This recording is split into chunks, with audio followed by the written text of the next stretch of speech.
Hey, welcome in to the Fun Astrology podcast for December 3rd. Thomas Miller on a Tuesday in December. Thanks for joining us. And I am so thrilled to see what we have on the chart today, because for the first time in I can't remember how long ago, we have a kite. Yes, kite formation. I love kites because it's all kinds of good juju, kinds of great energy. Now, I got to go with my teacher and the gentleman who I'm narrating the audiobook for, Steve Forrest, says to call them easy or hard aspects. So in other words, we came here to do some work around this area. Those are the hard ones. And we came here to have a little more ease and flow. Those are the trines and the sextiles. So a kite is made up of trines and sextiles, and that's why I just love it. Love, love, love it. So, you think about the diamond, kind of the diamond-shaped kite I've mentioned on here before that Dick Van Dyke flew on Mary Poppins.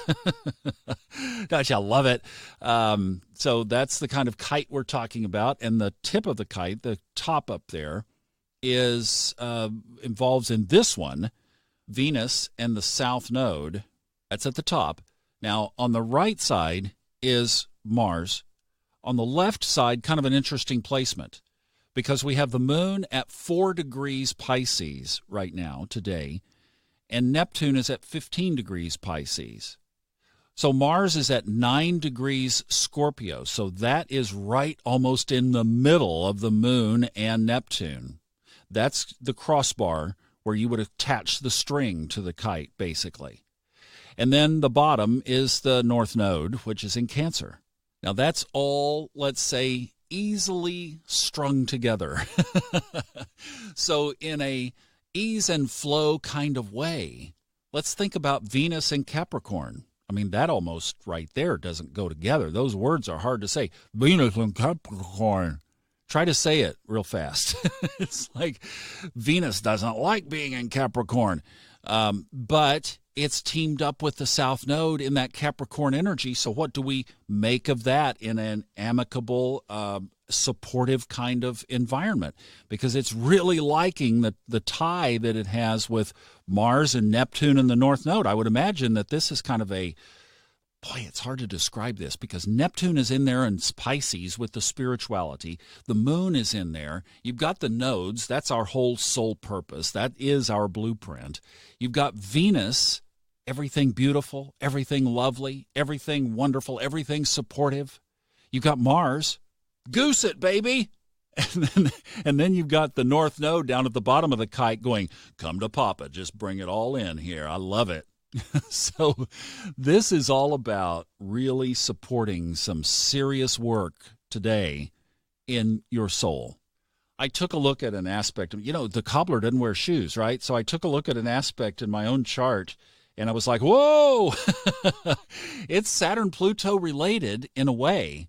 It's in my progressed chart, in my solar arc chart. That I was taking a look at a particular alignment and reminding myself that Pluto is sitting right on one of my 3 stellium planets, Mars, which is all about doing this transformational work. It's everything that I've been talking about, even in Saturn-Pluto. And then when you sit down and realize that Pluto is sitting in a big trigger position in your chart, you go, okay, it's all right. Get my journal. I'm going to be okay. And start working on all this stuff that I need to do. And, maybe it was some carryover energy yesterday of this very formation, the kite, saying, look, open up and just look at any area in your life that doesn't serve you. Here's my game plan of radical transformation the easy way, hopefully. I'm going to do my part. I'll tell you that. I'm going to do my part. Here's the key that came up for me.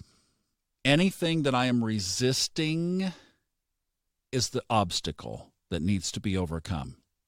So if somebody says something, and I know that's a message from the universe, do I want to argue with them? Or do I just want to take it in and say, I'm going to work on that? When I look around the various pockets and aspects of my life and I see areas of resistance, I'm going to lay those down and just start to work with them, knowing that those very points of friction are the points that the universe wants to work on my soul. And I'm going to remind myself, we can either do it the hard way or we can do it the easy way. So that's kind of the energy in the chart today. We have the choice of how we want to respond to it. I'm going to choose the easy way because this is an easy formation. It's a kite, and Venus is in the kite, and Mars is in the kite, and Neptune is in the kite. So let's go flying today. It's going to be a great pattern, and it will be there for several days. We're going to get to enjoy this. So I hope that helps, and I will see you tomorrow for Hump Day on the Fun Astrology Podcast. Thanks for listening.